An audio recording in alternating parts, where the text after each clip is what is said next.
Welcome back to my channel. I am super excited to be bringing this video out to you guys today with the current shipping and logistics update as of April 2022. In today's video, I am interviewing Refael Elbaz, who is a good friend of mine and also the CEO and founder of Unicargo International Logistics, which is the shipping and freight forwarding company that I've been using for the last 5 years and have an amazing relationship with. So if you're in need of a freight forwarder, I encourage you to check out unicargo.com. You can find the link to their website in the description of this video. So the current situation in logistics and shipping is a complicated one. We go through a few different updates. You can check out the chapters in the description in this video, and you can see exactly at what point of the video we speak about what subject. It's about a 30-minute video, so if there is something that specifically interests you, you can just fast forward to that by clicking on the chapter section below. If you don't know me, my name is Sharon Even, and I am the founder of the Amazon FBA Alphas community. I'm an Amazon FBA seller, an Amazon FBA coach, and also the co-host on the Seller Sessions podcast. As you can possibly tell, if you are not new to this channel, my voice is not at its best today because I have a throat infection and it's very difficult for me to speak. So please ignore the really croaky voice that I have currently right now. If you're new here and you're interested in keeping updated with the current situation in shipping and or Amazon in general, or anything to do with e-commerce, I encourage you to follow my channel, to subscribe to the channel, and also to hit that notification bell so you know when I bring out new videos. If you are in need of one-on-one coaching, I also offer one-on-one coaching, and I will put a link to my coaching services down below. Without further ado, let's get into the video.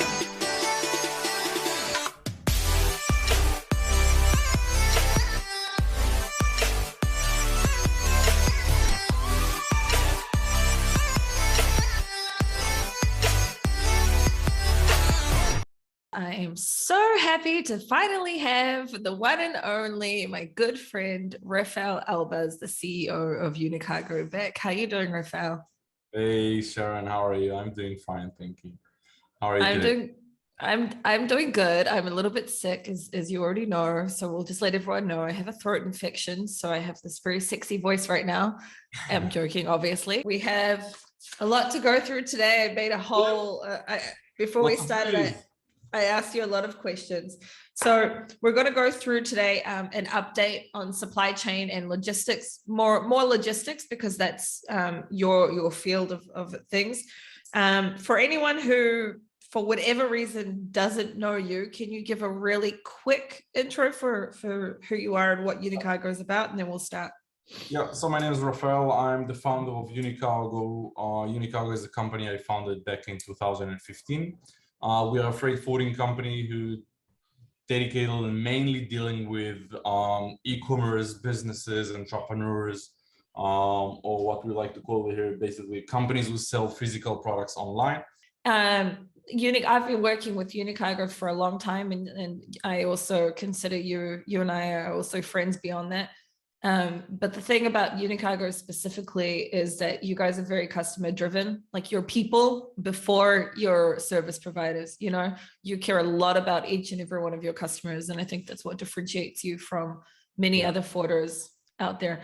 But we will now get into the moral of today's podcast. Let's start with the good things. You always complain about me that I know I'm the bearer of bad news. That's true. Let's start. Let's do, you know what, let's do the sandwich, you know, where you start with like the good, you put all the bad in the middle, and then you finish with the good. So let's start with the first good thing, the USTER. I'll let you talk about it and explain. So basically we all know about the China tariff that the US government has imposed since, I would say, 2018, I think. So basically, there are higher duties of products manufactured in China, but I know that most of the smaller importers don't know that almost every day there are exclusions granted for these tariffs, which means an importer can actually file an exclusion to the USTR, which is the regulated body for customs, to say something like, hey, we can't produce this product domestically, or there are limited resources to manufacture or produce or buy these products in other places other than China. So you can file for an exclusion, and sometimes you get granted an exclusion. And when an exclusion is approved, basically, it means that you are getting exempt from paying the higher China duties. And what most people don't know is that if importer A gets an exclusion for his product, it's publicly published, so it's open for the public, and every single importer can use that exclusion and apply it on his product if the HS code is the same, if they are moving or importing the same product as importer A who filed for the exclusion. So what happened is these exclusions has a limited time. They have an expiry date. So a large amount of HS codes, a larger amount of products were expired in October 2021, and 352 consumer products, which is relevant to a lot of Amazon sellers, basically got renewal, and that renewal is due to start on the 8th of April, 6 days ago. And basically what you should all do as an importer is look at your HS codes and go back to your freight forwarder or customs broker and raise an inquiry about exclusions. There are other places to start looking at that online, but you need to be more a bit more professional in order to know and check your own exclusions. I would recommend you go through a customs broker or your freight forwarders to have them check it for you. That's their job, basically. And the good part about it that if your product is applicable for an exclusion, you can actually file the exclusion historically back. A refund. Yeah, for a refund for all the imports you did for that specific products since October 21. So let's say you have an exclusion that is going to renew this month, you can actually file for a refund for all the imports you did for that product in the past 6 months. And again, that's a lot of money. It's a lot of money. Again, the bigger you are, the more volumes you move, the more imports you do, the more money you'll get back. So I would really recommend for everybody who ship to the US from China, manufacturing from China, which is, you know, we all know that's the majority of Amazon sellers, to check that.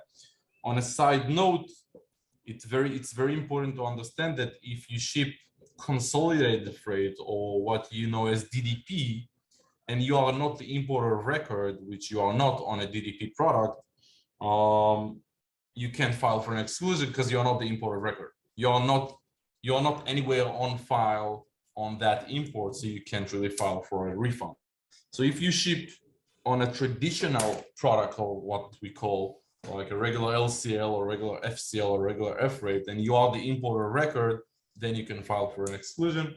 Either way, check that. You mean you can file for a refund?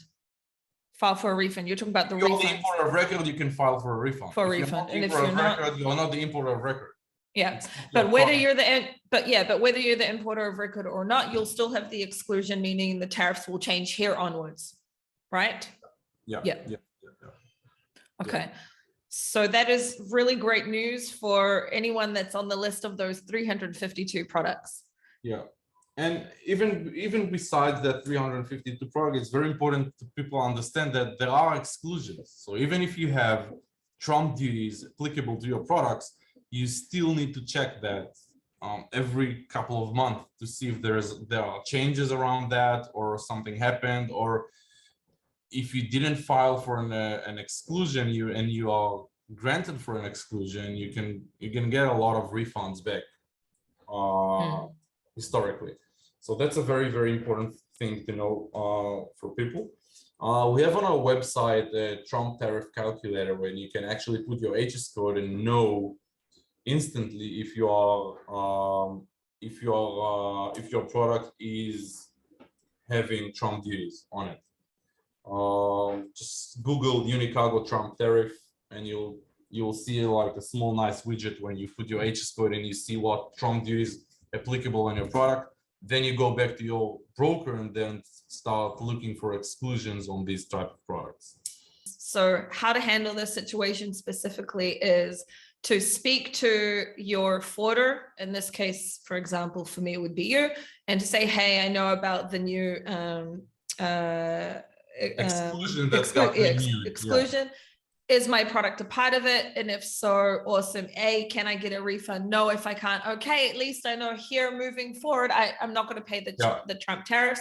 And it's important that people understand that we're specifically, this is specifically about the Trump tariffs, because there are certain products that will still have like the normal tariffs. It's just specifically on the China tariffs. Just awesome. Well, you know that before Trump tariff, it was a long time ago, but before Trump tariff, duties for Chinese products were very low, generally. 1%, 2%, 3%, 5%. We've never seen, I don't know if we've never, but you rarely see, again, before Trump duties, you rarely saw anything above 10% duty. Rarely. Usually it was between 0 to 6% on most of consumer products from China. And then today there's products that even have like 50% and above. 25, additional 25, yeah. Like backpacks can get even up to like 45%, I think. Yeah. So that's on top of the normal tariff. So sometimes that can be crazy. Okay, cool. We have I just decided to change it. We have a second good thing. Let's talk about the second good thing, and then I'll find a good thing for when we end. The second new update that's going on, the current rates. Yeah, so we've seen that ever since Chinese New Year, the rates are dropping, spot rates are dropping for sea freight, for moving containers from China to the States. They are dropping for several reasons. The first and major reason is that basically after factories got back from the Chinese New Year, usually it takes time to initiate all the reorders, manufacturers. So usually every year we see it that the month of March is very low with volume. So there's not a lot of volume on the market, and then carriers just have space. And when you have enough space, rates are dropping because they need more freight, right? Carriers are looking for more freight because they need to fill their vessels with containers. So usually March is lower. But again, what happened with the COVID cases, Shanghai got in a severe lockdown. The lockdown was supposed to be lifted in 1st of April and it got extended. They are still on a heavy lockdown. It's starting to get better in the past couple of days, but it's still a severe lockdown, which mainly means that factories can't manufacture because their employees or labor can't get to the warehouse. Truck drivers are not moving. There is a lot of movement restrictions between cities, between districts in the main cities. So you can't really, even if you have products that is ready around Shanghai, it's very hard to move it to the port. The ports are operational. It's very important to say, but it's very hard to get a product to the port. That's around Shanghai. And again, where there is no volume, there is not enough products, you can't have enough containers to fill ships, and meaning rates start to drop. Spot market rates start dropping. The alarming thing that we see is that these new cases starting to happen in Ningbo as well, goes down the coastline. Guangzhou is also on the rise of new cases.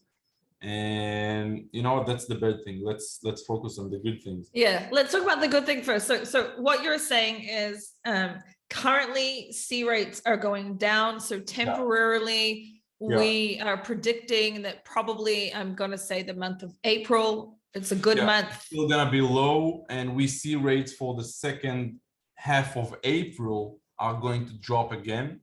Again, it's not a huge drop by thousands. It's dropped by a couple of hundreds per container, but it's a drop. It's a good trend. Still a drop. Yeah. What is the average?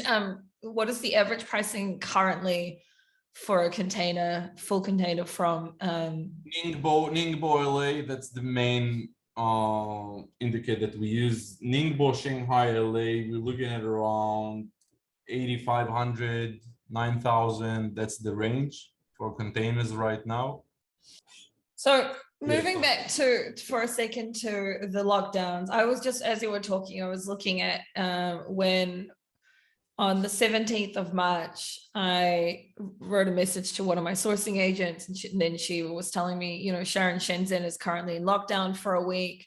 Yeah. And then I think that Guangdong was in lockdown for a week. So I saw that last month in March. Yeah. South China was on lockdown, but it's lifted. There is no. It was correct. It was lifted, but when you have a manufacturer that was locked down for a week, and then other like that must have also creates some sort of delay because there's a backlog in orders.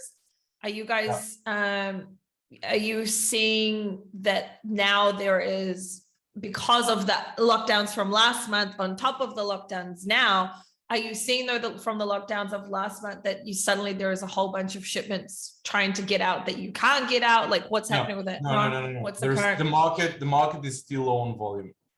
And if suppliers were on lockdown last month, they still haven't finished, manufacturing since they opened, right? Again, there is a manufacturing cycle. It's not that they open tomorrow and the next day the product is ready. There's like an order there's an order book. There's an order book, with priority by the size of importer you are, or by the size of order. And there is, again, labor problems. And the market is still very low on volume, even on South China. That's why spot rate, again, we look at it, we monitor the situation by the rates, right? Yeah. When we see the rates that are dropping, we know that there is not enough volume, or there are big disruptions like lockdowns, movement restrictions, and factories shutting down. And that's why that takes me to the bad news, that we expect in the second half of the year that rates are gonna spike up again, because again, the factories will open, there will be a shitload of orders ready to move. Also, people getting ready for Q4. Yeah. People not manufacturing in the first year, Q4 coming in, and on top of that, and there's gonna be, again, the anticipation in the market that there's gonna be a flood of cargo in the second half of the year, which is about a month and a half from now.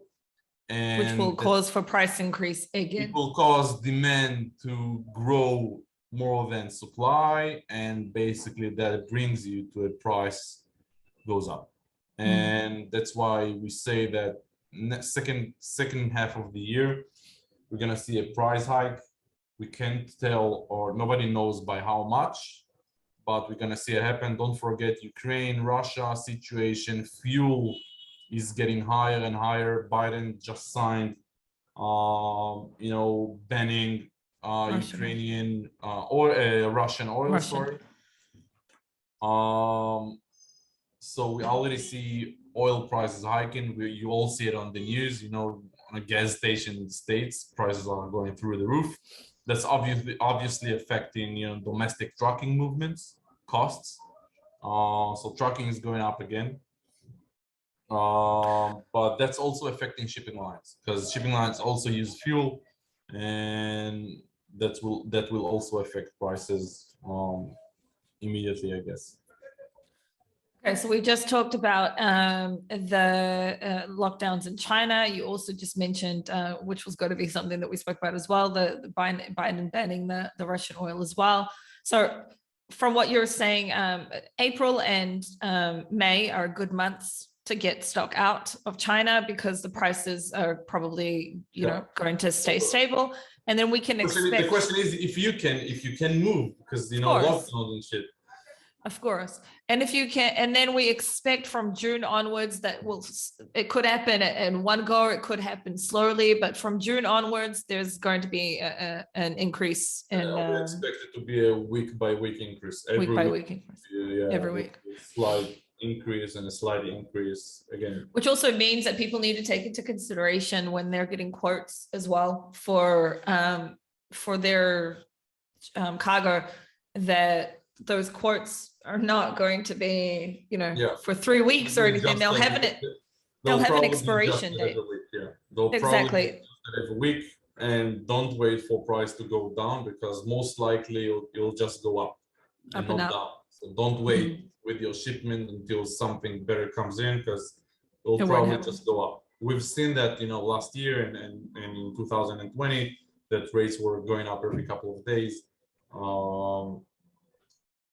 Hopefully we won't get to the same situation, but we expect prices to go up. I don't think they'll go up to 16, 17,000 a container like we've seen during the pandemic. But I think they'll go up to 11, 12, $13,000 a container. Hopefully no more than that, hopefully less, but we'll see. Nobody really knows. Nobody really knows. I've learned to stop giving numbers on things, because who would have thought at any stage that a price of a container could reach 25,000 last year, so it's a tough one. But all right, let's move on to port congestions in LA. Well, LA has seen some better days in the past couple of months. In the peak, we've seen 115 vessels waiting to berth, with wait times of 20 to 30 days just to berth, just to have the vessel at anchor at the port starting to discharge. We went down to 30 ships in the best case scenario in the past month, but now we are seeing that there is a queue again. It's growing. We are talking about last updated I saw is 3 days ago. We were at 45 ships outside of Los Angeles, and an average waiting time of 15 days. Wow. From the moment the vessel arrives at anchor outside the port up until it gets into the port, get berth and start working on it, you're looking at about 15 days. So again, 17 days transit time, 15 daes delay, you are looking at 31 days, then another 2-3 days for container unloading. You're looking at 35 days. China West Coast, Los Angeles Long Beach. Oakland, we're looking at about 15 vessels at anchor, wait time of about 10 days at Oakland. Again, West Coast is getting congested again, and it's again, if our anticipation is right, and the market's going to be flooded with volume, with cargo in the next couple of months, that number is just going to grow. We have the union negotiations, Los Angeles Long Beach union negotiation, meaning the contract between the labor union and the port of Los Angeles Long Beach is going to expire in June 30th. By the end of June, the contract is going to expire. Historically, when labor union contract is expired, they're starting a negotiation about a month and a half before the expiration date. But usually, when they don't get into agreement, there are problems like strikes, problems like low efficiencies, shortage of manpower, and that if that happens, then and flooding the market with volume all of a sudden again, that might trickle down to a very huge congestions again in Los Angeles Long Beach. Again, nobody knows, but that's something that is hovering above us. Yeah. We're gonna know more by the end of June about the labor union negotiations. It's a very big things in the US right now. About everybody talks about it. We've already seen shipping lines starting to divert vessels from the West Coast to the East Coast because of that uncertainty around the Los Angeles Long Beach ports. So rates again, all goes down to a big forecast of rates. Rates probably gonna be moving faster on the uptrend for Los Angeles Long Beach than to Oakland or Seattle. And again, we gotta wait for a month and a half to see how it goes.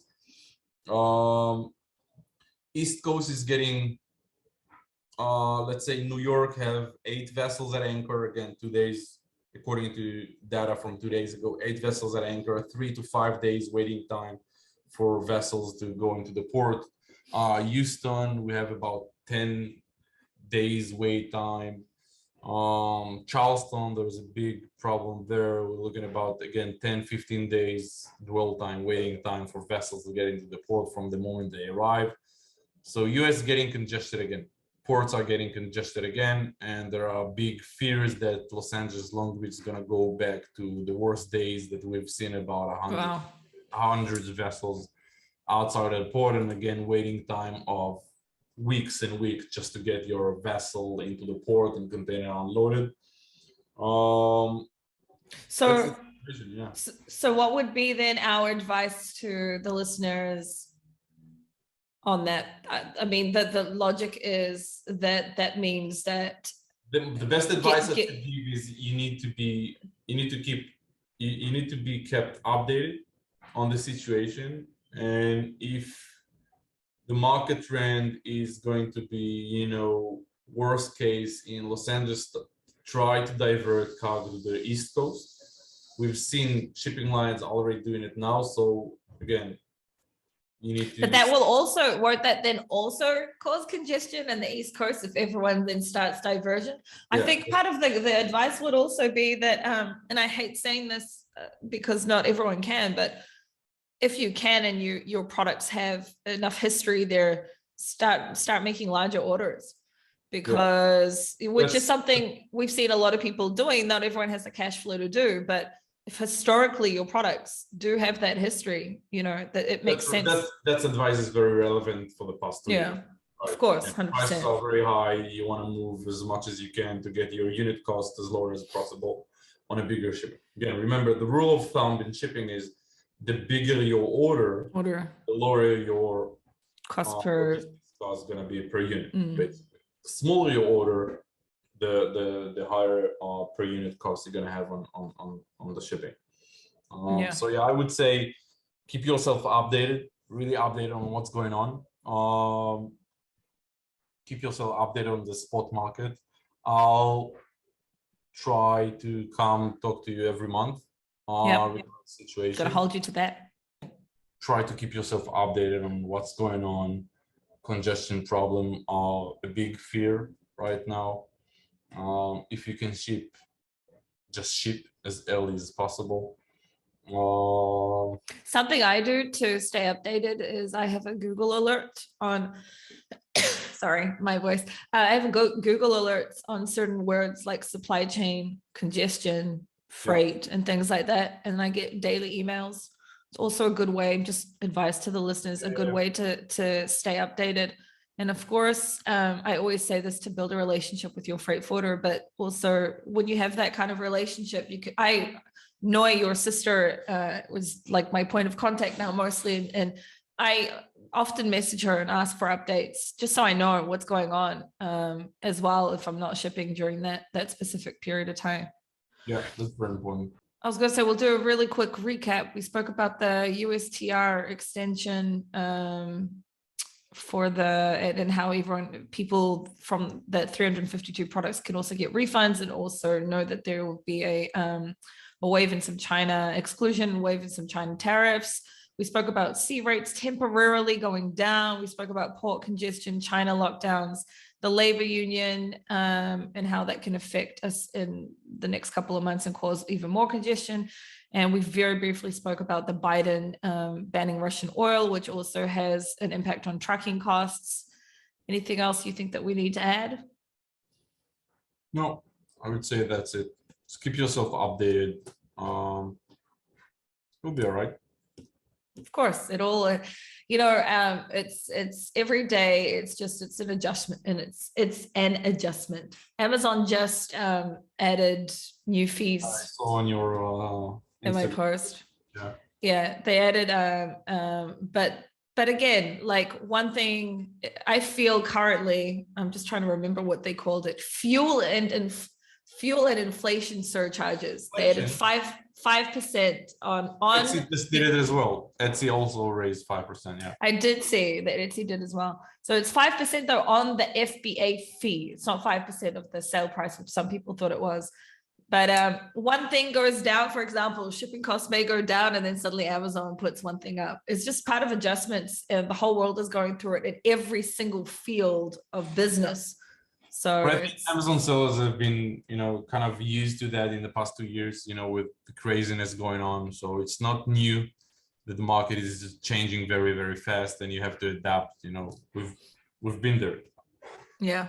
At least we are kind of used to this type of situation from the past 2 years, from the pandemic, that things are really, really fluid and move very fast and volatile. So at least we got that skill, that we are used to things. To be resilient to it. Exactly. All right, Refael, thank you very, very much for coming on. I look forward to bringing you on next month in May for May's update. Thank you for April's update. Of course, we filmed this on the 14th of April. So anyone watching this, anything could change by next week. We don't know. That's just how it is right now. Refael, thank you. I'll see you next month. Thank you. Bye-bye.